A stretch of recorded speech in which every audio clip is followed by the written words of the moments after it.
And we're coming to you live for the Build Ford Tough Studio. Boomer Esiason, Greg Giannotti. It's Boomer and Gio on the Fan. Simulcast across the country on CBS Sports Network and wherever you are in the free Odyssey app. And a very quick shout out to the great engineer, Martin Travers. As I mentioned, we're on CBS Sports Network. And without Martin Travers this morning, we wouldn't have been on CBS Sports Network because there was all sorts of technical difficulties before we got in here. And Martin and Eddie and everybody over at CBS Sports Network got it done for us, so we are on television. So thanks to Martin and his expertise. And we're going to have a good one today, an interesting day of sports news with really no sports going on as we find out that the Jets are indeed on Hard Knocks. We got Saquon Barkley news. We got the Yankees and their patch. We're going to get to all of it. Also, road rage incidents that all of us saw. One that ended in tragedy in the city, and then I saw one, Jerry saw one, and then Boomer saw one as well. Just absolutely nuts. But this Hard Knocks thing, we kind of knew it was coming. We sort of said yesterday that it was coming. The Jets and the players and the coaches and Rob Saleh obviously don't want to do it, but Woody Johnson wanted to do it, and the NFL wanted them to do it, so they're going to be on. And my suggestion to them, just like Damian Woody said, and he was on it in 2010 with that Jet team, lean into it. Have fun. Don't let it distract you. It's up to you. And that camera crew does a good job. Damian Woody said is staying in the background. But lean into it and have fun with it. Everybody assumes it's going to screw up your season. It's up to you to not let it. It's not that big of a deal. And if anything, look back at what happened in 2010. Jets players and Rex Ryan became stars, and they went to the AFC Championship game that year. Good morning, Boomer. How are you? Yeah, good morning, G. And listen, this wasn't their choice. We told you that it was going to be jammed down their throat. They are the most interesting of the four teams that actually had the criteria to meet the requirements to be on HBO Hard Knocks. I'm sure that it took so long to make the announcement because I'm sure that there was some kickback from the Jets not wanting to do this. But, quite frankly, when you sign Aaron Rodgers in the offseason, when you have a really good young team, you're going for it. You're in the biggest media market in the world. You have a guy that came out of the ayahuasca, darkness parade to come to Jets. I mean, the storylines are ridiculous. So if you are a person who is in TV and resides in TV, you look for the most interesting story. They're the most interesting story. They are on the top of everybody's mind. Going into this season, can they compete with the Bengals and the Bills and the Dolphins and the Patriots and, of course, Kansas City and the Chargers? I mean, the Jacksonville Jaguars, all these really good teams out there. And it's going to be a really good, I think, thing for the Jets. And I think it's going to be a good thing for their fans. And for us, it's going to be great because we'll be able to talk about Hard Knocks because we're going to want to watch it. Right. And usually I watch a Hard Knocks episode the day after because it ends up airing late at like 9 o'clock. But now I got to stay up and watch it live because everybody's going to be watching it live because it's the Jets, and we're going to have to talk about it the next morning, which is great. And maybe we make a Hard Knocks appearance because we're going to be out there at camp one day. Maybe they'll throw us on there. Well, they would be smart if they want us to promote it like we're doing right now. Yes. I mean, But again, they had no choice. Let's just know that. And, I keep hearing people calling in, why are the Jets doing this? Why are the Jets doing it? They have no choice. Yes. They have to do it. The NFL came up with these rules a few years ago because it's an NFL Films production that if you are a team that hasn't made the playoffs in the last, couple of years, 2 years, you're a team that does not have a brand new head coach and you haven't been on in 10 years, that the NFL can force you to do Hard Knocks. The Jets fit all those criteria, and if they didn't blow it last year at the end of the season and made the playoffs, they wouldn't have to worry about this because the NFL wouldn't have forced them to do it. Right, but, and this is the other thing. If you remember, right before the draft, we were talking about the scheduling and all that other stuff that was coming. And I said, Aaron Rodgers is going to be a Jet before all of this because they have to clear up the cap space. They got to figure, from a Green Bay perspective, from a New York Jet perspective. But I would just tell you how important it is when it comes to scheduling the NFL schedule. The NFL needs to know where players are going to be.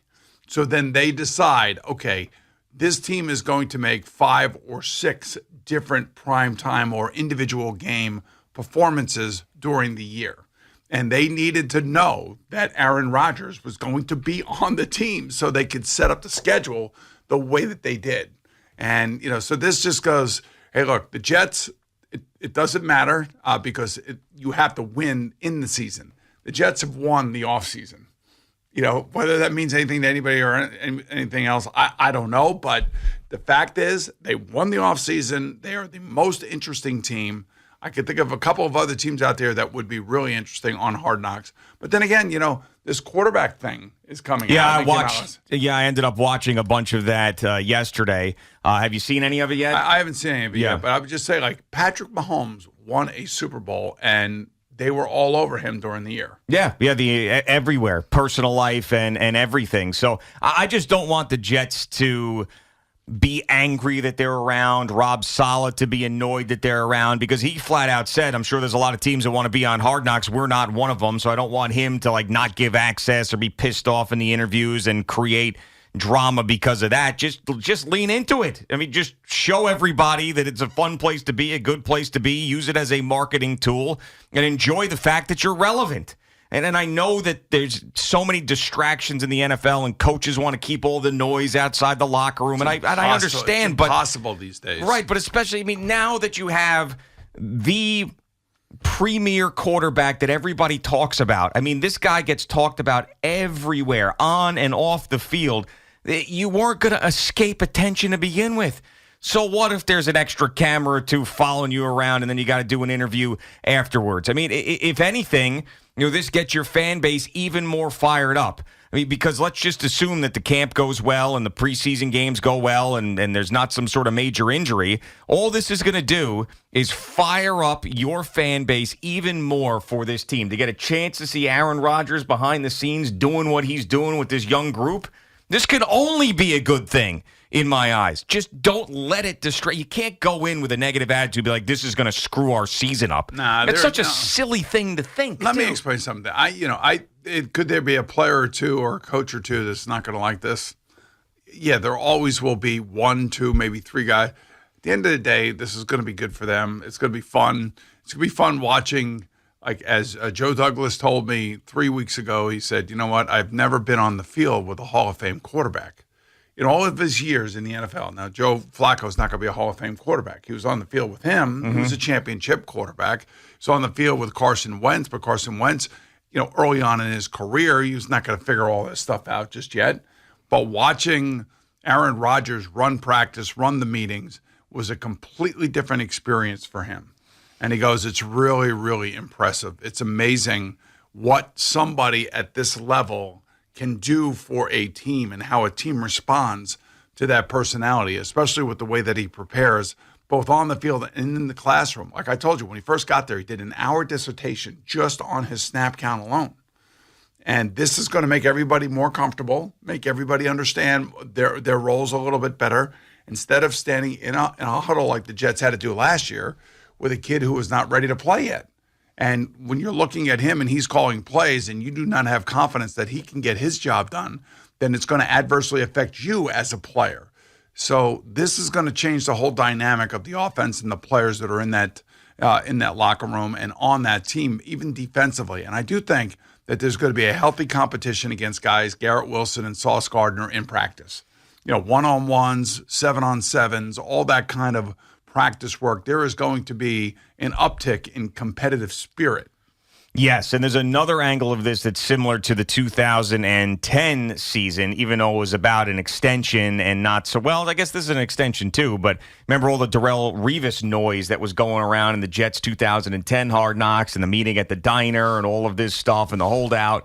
And now you got Quinnen Williams. Yeah, I don't think that's good. I think that'll be a story, man. I know, but I do think that Quinnen will get signed, and Aaron's still got to sign his contract. It's still got to work out the details, the minor details of paying him and how they're going to pay him and making sure that they're cap compliant. That's the most important thing. And I think they went out there, the initial meeting, and explained to him, this is how we have to do things. And he understood that. Now, I have not seen how those numbers are going to be paid out yet. Eventually, they will get paid out in some way, shape, or form. I think if I have to think, I'm thinking back to those meetings. I think he gave them a 3-year commitment. Really? I think so, yes. Well, that's news. Now, I will say that 3 years? I think that's the How way. about you do the same? But I think they have to do that because of cap reasons and things of that nature. Yeah. Now, look, I say that today, Mm-hmm. okay, and everybody can go run with it all they want. The thing is if Aaron Rodgers, let's just say, the best case scenario, he gets them to the playoffs, but they lose in the playoffs. Mm-hmm. Okay, but he had a good year. He's definitely coming back. Let's say, worst case scenario, he plays 3 games, blows out a shoulder, and is done for the year. Yeah, who knows what the future then holds? Well, because there's all sorts of variables that could play into this. But I do believe, he's not going to only be here for 1 year, is my point. Yeah, so I'll make a comparison, not to Brett Favre with the Jets, but when Brett Favre went to the Vikings that first year, they went to the championship game. He was great. He was in the MVP race. And then the second year he came back, and he wasn't nearly as good, and he ended up getting hurt, and his Ironman streak ended towards the end of the season. With an ankle. Was it an ankle? I thought it was shoulder. Shoulder, maybe? But at that point, he was done. You just knew he was done. Yeah, that's what I'm saying. So, you could say, hey, this is what I want to give you, and he's in great shape, and he's taking care of himself. But injuries always have to be taken into account as potential issues for a player, and especially somebody who's going to be 40 years old. But I think that, he sees, from everything I'm hearing, is just a refreshed attitude. He's with his buddy Nathaniel Hackett. He's got a bunch of young guys around him that are really good. And all these young guys need is direction. They just need a direction of how to do things. Not just from the coaches, but from the guy in the field. And the guy on the field is going to be able to say to Garrett Wilson, hey, double move this guy. He'll call a play, and he'll tell Garrett Wilson, double move him. And the two of them will be on the same page because Aaron will tell him what to do.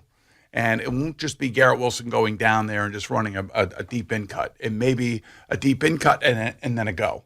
And it's all because Aaron will see something, or they'll see something on the sideline. Coaches will see something. Nathaniel Hackett will pull all the the tricks out of the bag, and it's going to be great. So that's why, if you are HBO and you are the NFL and you want people watching eyeballs, you got to get the most interesting team at the moment on that platform, and that's exactly what the Jets and Aaron Rodgers are bringing to Hard Knocks. Yeah, I wonder how the rest of the country is going to take this, because the Lions last year became one of those teams that everybody got behind. The lovable losers, Dan Campbell, everybody loved them once they were on Hard Knocks. And most teams' fans, other teams' fans, unless you were a Bears fan or a Vikings fan or a Packers fan, had a little soft spot for the Lions last year because they hadn't had a lot of success. They were harmless, and you saw how intense Dan Campbell was.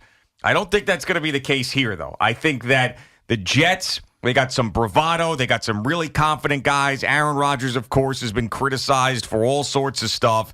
Rob Saleh's a guy that's not really going to piss people off. But I think the Jets coming out of this experience, there's going to be a lot of people rooting against them that never did before. It's look, I play for the Jets, so I know. Mm-hmm. It's the Jets. It's just, it is what it is. Right. I mean, like they're and remember, we're in a tri-state area where there are millions of football fans, and they all represent, every different freaking team around here. Like, you're the Vikings. Mm-hmm. Sal is the Atlanta Falcons, right? I mean, think about that. You got the Vikings, and he's got the Atlanta Falcons. How random is that? Yeah, well, I mean, when you grow up on Long station. Island and the two teams play in Jersey, that's what happens.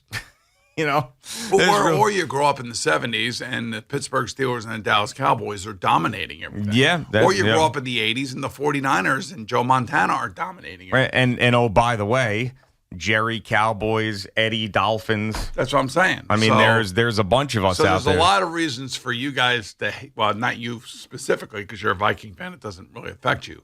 But there's a lot of reasons for people not to like the Jets around here. Now, there's a huge Jet fan base. Don't get me wrong. Of course, yeah. But there are a lot of other fans that live here, around here that are probably going to be sick of this. And they're probably sick of Aaron Rodgers. Well, I always had a soft spot for the Jets just because I felt like if I was going to root for one of the two New York teams, it would have been them because I was a Mets fan. And, of course, I had to gravitate to all the losers. And then the Giant fan and had the dominance they've had over the Vikings over the years and the playoff games and everything else. So I always liked the Jets and rooted for the Jets. And I've got so many friends that I've seen just through so much pain and agony throughout the years that weren't alive to see Joe Namath win that Super Bowl. So I've always wanted to see them do well, but they're another one of those teams like the Mets, because of their history, because of the things that have gone on, that when they're bad, people love to celebrate that they're bad. Like the Mets are going to Met, the Jets are going to Jet. It's same old Jets, that whole thing. Well, so plus her fan base kind of fuels that. Well, yeah, but there's the negative Joe Beningos of the world that just, and I understand it. Boomer, he don't understand. I get it. Yeah, no, I do Boomer, understand. he don't get it. Yeah, well, Boomer grew up here, so Boomer doesn't. Well, I can't talk about myself in the third person. So I do understand it, but the thing is that when we started here in 2007, and the Giants had that magical Super Bowl running, Craig was walking across the bridge in his Speedo and ended up with hemorrhoids and everything else. When a team like that wins in your area, and they did it twice for us, and the Jets went to back-to-back AFC championship games, there is nothing more fun than following that, than talking about teams winning and coaches making the right moves and players playing great and arguing over whether or not a guy should be an all-pro or not. I mean, that's what we all are looking forward to for both teams. I would say, like, I'm a fan of both teams, but I'm really a fan of people. So I love, Joe Douglas is great, I think. I think Brian Daboll has been great. Joe Shane, we don't really know him as much, but he's got he had a lot of cleaning up to do. Yes, and we went through a lot the last number of years to get to this point where both teams are heading into the season with really great positive vibes and expectations. We've been through Pat Shurmur and Joe Judge and Adam Gase and Todd Bowles and all this stuff that we have gone through the last number of years, and Dave Gettleman and Odell Beckham Jr. and all these things that have gone on. Kadarius Toney, we've gone through it all to get to this season with these expectations, a Giants team that made it to the divisional playoff round last year, and a Jets team that's got all these expectations on them with a Hall of Fame quarterback at the helm for the first time in a very, very long time for that franchise, and we're going to see them behind the scenes. So this is going to be a huge football year. There's a ton of pressure on these teams, and I can't wait for it. So I believe Quinn Williams will get signed. And I do believe that Aaron will end up getting the contract done and all that other stuff. I still don't think Dalvin Cook is coming here. I still think he could either stay in Minnesota with his contract offer that's there, or take less money and play for the state income tax team, the Miami Dolphins, which that's where he really wants to play. I mean, that's where he's from. Yeah, so he wants to play there, and I can understand that. So that's still out there. And there's still so many football stories that are going on. But I just think that watching like the Mekhi Becton situation, that'll be a good storyline too. Really, really interesting. Yeah, and watching Sauce Gardner and what's his name, Garrett Wilson. Yeah, Garrett Wilson going after each other. That's going to be fun. Watching C.J. Mosley, matching wits with Aaron Rodgers in practice, yelling at each other, I'm sure, being really hyper competitive. All of that stuff, the intensity should really be ratcheted up, and I don't know, I can't wait for it.